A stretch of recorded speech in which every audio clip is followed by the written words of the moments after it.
Welcome to movie maths. இந்த எபிசோட நம்ம பார்க்க போறது நெட்ஃபிளிக்ஸ்ல வெளியாயிட்டு இருக்க ஒரு தரமான ஒரு டானிஷ் கிரைம் த்ரில்லர் சீரிஸ் தான். ஸோ இந்த சீரிஸோட ஸ்டோரியை பார்த்துடலாம். 6 episodes, each episodes run time வந்து 40 to 50 மினிட்ஸ் ரன் ஆகுது. ஸோ இந்த எபிசோட்ஸ்ல உள்ள ஸ்டோரி என்ன?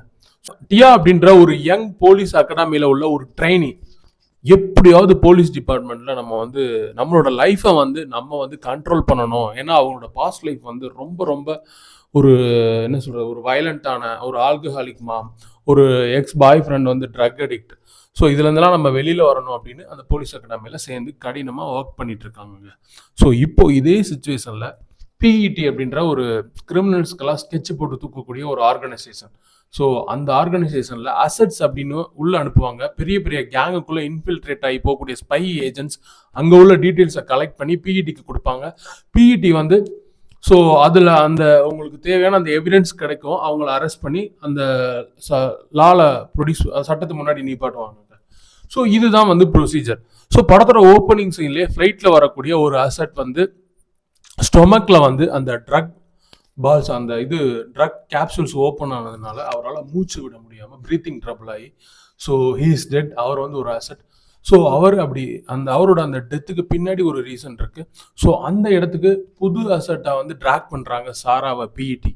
ஸோ வந்து பிஇடி வந்து டியா அப்படின்ற அவங்களோட நேமை ஃபேக்கா வந்து சாரா அப்படின்னு பேப்பர்ஸ் எல்லாம் கிரியேட் பண்ணி ஸோ அவங்கள வந்து ஒரு ஜுவல்லர். என்ன காரணம்னா மீரான் அப்படின்ற ஒரு ட்ரக் ஒரு பாஸ் அப்படின்னு சொல்லலாம், மாஸ்டர் மைண்ட். அவன் ரொம்ப ஸ்மார்ட்டானவன்.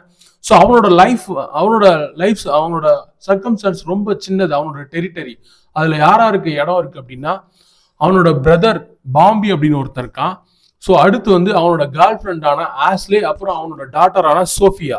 ஸோ சோஃபியா மேலேயும் அவனோட பிரதர் மேலேயும் இவனுக்கு வந்து ஒரு அன்கண்டிஷனல் லவ் இருக்கு. பட் ஆஸ்லே மேல அந்த அளவுக்கு இருக்கா அப்படின்றது ஒரு கொஸ்டின் மார்க் தாங்க. ஸோ இந்த சுச்சுவேஷன்ல தான் நம்ம மீரான் இருக்கான்ல, யாரு சம்பந்தம் இல்லாம அவனோட அந்த டெரிட்டரிக்குள்ள யாரு வந்தாலும் சரி சந்தேகப்படுவான். அதே மாதிரி சாரா வந்து ஒரு ஜுவல்லரா. பட் ஆஸ்லே வந்து என்னன்னா ஒரு கம்பல்சிவ் பையிங் டிசார்டர், ஜுவல்ல பார்த்தாலே அவங்களுக்கு. ஸோ ஒரு ஜுவல்லர் ஷாப்பை ஓப்பன் பண்ணி சாரா அப்படின்ற நேம்ல இவங்களும் அங்கே போறாங்க. ஸோ இவங்க 2 பேருக்கும் ஒரு ஃப்ரெண்ட்ஷிப்பை அங்கே போய் கிரியேட் பண்ண ஆரம்பிக்கிறாங்க. ஸோ அந்த சீன்ஸ் எல்லாம் ரொம்ப அழகாவே அந்த சீக்வன்ஸ் எல்லாம் வந்திருக்கு. ஸோ இதுக்கு அடுத்து சாரா இருக்காங்க இல்லையா, அவங்க வந்து அவங்களோட கில்ட்டை ஒவ்வொரு தடவை பொய் சொல்லணும். ஸோ அப்போதான் இன்ஃபர்மேஷனை கேதர் பண்ண முடியும். ஸோ அந்த சீன்ஸ் எல்லாம் ஆஸ்லேட்டை ஒரு கில்ட்னஸை ஃபீல் பண்ணுவாங்க. குறிப்பா இவங்க லாயலா இருக்காங்களோ அப்படின்ற லெவல் நம்மளே ஃபீல் பண்ண வைப்பாங்க. அந்த அளவு அவங்களோட பர்ஃபார்மன்ஸ் இருந்தது. சரி, இதுக்கு அடுத்து என்னென்ன மாதிரியான சம்பவங்கள் நடந்துச்சு அப்படின்றதான் இந்த எபிசோட்ஸோட அந்த ஸ்டோரி லைன் அப்படின்னு சொல்லலாம். இதுல உள்ள பாசிட்டிவ்ஸ் நெகட்டிவ்ஸ் பார்த்துடலாம். ஸோ இதுல ஃபர்ஸ்ட் பாசிட்டிவ் அப்படின்னு நான் சொல்றது, ஸ்கிரீன் பிளே அவ்வளோ அழகா கொடுத்துருக்காங்க. குறிப்பா நீங்க நினைக்கிற மாதிரி ஒரு ஃபிளாஷி காப் ஆக்ஷன் ஸ்டோரிலாம் கிடையாது. அதே மாதிரி ஒரு பெரிய ஸ்டன் சீக்வன்ஸ்லாம் உள்ள சீரீஸ்லாம் கிடையவே கிடையாதுங்க. இது ஜஸ்ட் இவங்க இன்ஃபில்ட்ரேட் ஆகி இவங்க 2 பேருக்குள்ள எமோஷனலா பிளே பண்ணியிருக்காங்க. குறிப்பா வந்து கிளாரா டெசா அப்புறம் மரியா கோட்சன் 2 பேரோட பர்ஃபார்மன்ஸ் தாங்க. அதாவது அந்த ஆஸ்லே அப்புறம் சாரா அப்படின்ற அந்த 2 பேருக்கு உண்டான அந்த ஃப்ரெண்ட்ஷிப், அந்த பாண்ட் இருக்கு இல்லையா, ஸோ அது உண்மையிலே வேற லெவல்ல சினிமாட்டோகிராஃபில போர்ட்ரேட் பண்ணியிருக்காரு டேரக்டர். அவங்களோட பர்ஃபார்மன்ஸ் தான் வந்து படத்தை நம்ம ஹூக் பண்ணுச்சுன்னே சொல்லலாம் ஸ்கிரீன் பிளேல. ஸோ அடுத்து வந்து சினிமாட்டோகிராஃபியுமே சரி, இவங்க கொடுத்த அந்த ஒரு கிரிமினல் அட்மாஸ்பியர் அழகா வந்து அவங்க கொடுத்த கலர் டோனை செட் பண்ணியிருக்காங்க. பார்க்க ரொம்ப என்கேஜிங்காக இருந்தது. அப்புறம் அந்த மைரான் கேரக்டர் அப்புறமே வேற லெவல் பர்ஃபார்மன்ஸ். குறிப்பாக அந்த கேரக்டர் வந்து நல்லவனா கெட்டவனா, அதாவது அவனோட பாயிண்ட் ஆஃப் வியூல இருந்து பார்க்கும்போது அவன் பண்றதெல்லாம் நல்லது, என்னோட ஃபேமிலியை ப்ரொடெக்ட் பண்ணியிருக்கேன், நான் எந்த அளவு வேணாலும், நான் எந்த எட்ஜுக்கு வேணாலும் போவேன் அப்படின்னு சொல்லக்கூடிய ஒரு கேரக்டர்.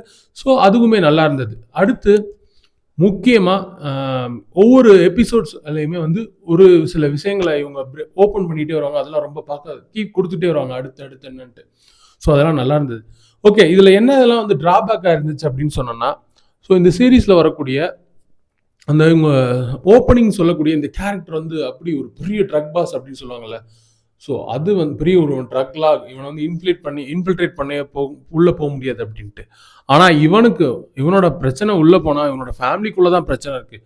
ஸோ இவனோட அந்த ட்ரக் வேர்ல்ட் அப்படின்றத காட்டவே இல்லை பெரிய லெவலில். அதுதான் இதில் உள்ள ஒரு பெரிய பிரச்சனை. அது மட்டும் இல்லாமல் அந்த கேரக்டருமே சரி, கிளைமேக்ஸில் ரொம்ப வந்து நம்ம இதான் நடக்கும் போது நம்ம ப்ரெடிக்டபிள் பண்ணிடலாம். ஸோ பிளாட்டில் பெரிய லெவலான ட்விஸ்ட் அண்ட் டர்ன்ஸுமே இல்லை. ஸோ ஒட்டுமொத்தத்தில் பார்க்கும்போது ஒரு டீசெண்டான ஒரு சீரீஸ் அப்படின்னு தான் சொல்லுவேன். ஸோ தேங்க்ஸ் ஃபார் வாட்சிங். சப்ஸ்கிரைப் அவர் சேனல் மறந்துடாதீங்க.